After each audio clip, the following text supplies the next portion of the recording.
peaksime korstna valiku juures jälgima seda, et on kütteseadmed, millel on siis erinevad suitsugaasi väljundtemperatuurid.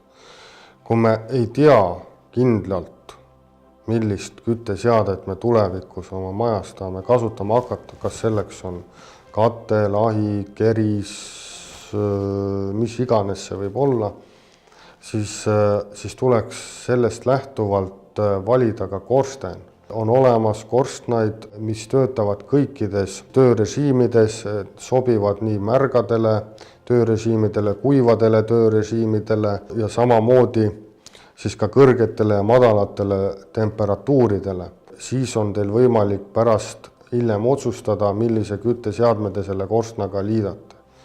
Kindlasti on minu soovitus see, et korstna ehitamist ei alustataks siis, kui kõik muud tööd on juba maja ehituse juures tehtud ja siis avastatakse, et nüüd oleks nagu õige aeg paigaldada korsten.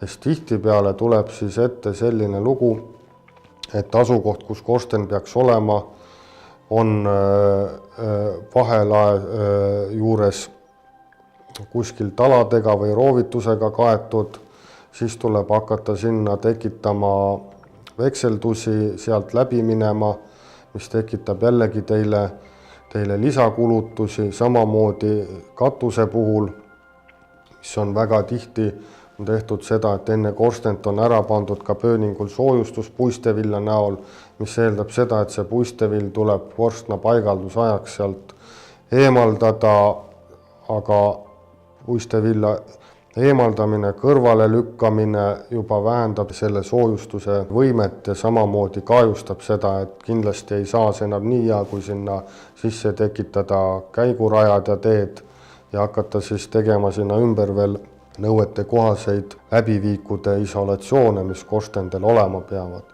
Et kindlasti peaks seda paigalduse juures nagu jälgima.